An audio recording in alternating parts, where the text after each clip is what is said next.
teach math is a crucial component of student understanding. There are so many manipulatives available that many teachers find it difficult and sometimes confusing to decide which manipulatives to use and how best to use them. Today, I'm going to teach you how to use a Rekenreks with students.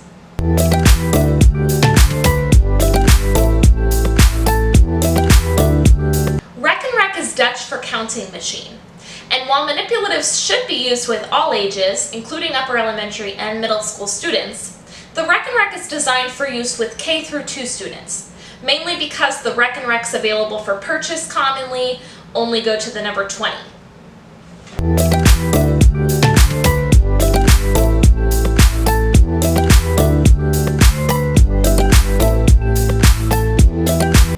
There are multiple great manipulatives available to practice addition and subtraction with students. And ideally, teachers will use multiple different manipulatives to allow students to transfer their skills to new contexts. However, there are mathematical and practical benefits to the Rekenreks being one of the tools in your toolbox.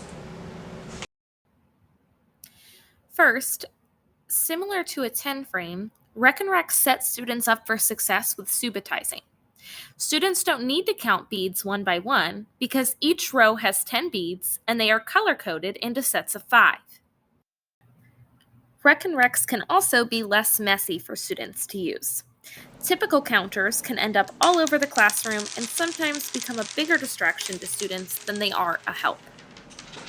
If your school doesn't have Rekenreks available, it's super easy to make homemade Rekenreks with your students using cardstock paper, popsicle sticks, or cardboard with pipe cleaners and inexpensive red and white beads. While using physical manipulatives allows students to learn in a more concrete way, virtual manipulatives are a better option than no manipulatives. To show you ways that anyone can use a Rekenreks with their students, regardless of funding, I am going to demonstrate these strategies today using a free digital Rekenreks, which I will link below this video for viewers to access and practice with themselves.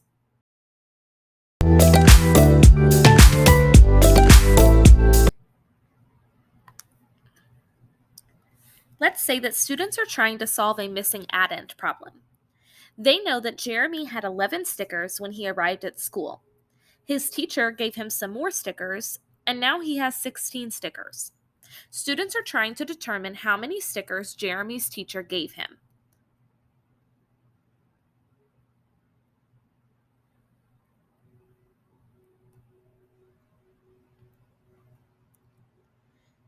Because students should be familiar with the color groupings of the Rekenreks, and if they're not, this is something you would want to discuss first, they should know that 16 will have a full 10 beads up top, all 5 of the red beads on the bottom, plus 1 white bead to make 6 on the bottom, like this.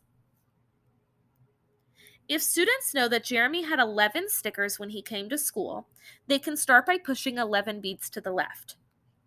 Now we can count on to see how many more stickers Jeremy must have been given to end up with 16.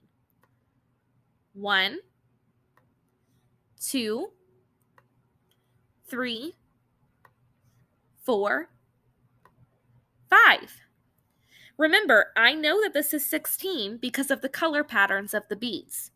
Students have now solved that the missing addend is 5.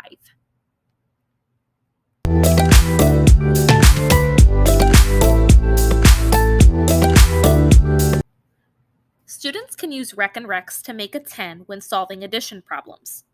Let's say that students know that Joey has 8 toys on the top shelf in his room and 4 toys on the bottom shelf.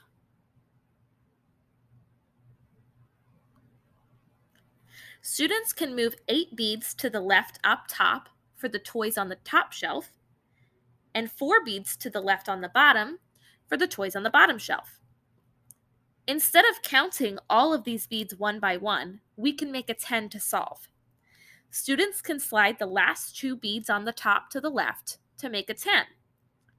But Joey didn't just get 2 more toys. He moved 2 toys from the bottom shelf to the top. So we have to take away 2 on the bottom. Now we have the same amount of toys that we started with, except I can easily see that I have 10 and 2, which makes 12. Addition strategies like Make a 10 can really help students begin to internalize their addition facts. In this video, you gained a better understanding of how Rekenreks can be used in the classroom, as well as learned some practical strategies that you could implement in your classroom as soon as tomorrow. If you think of any questions related to Rekenreks, please feel free to comment them below.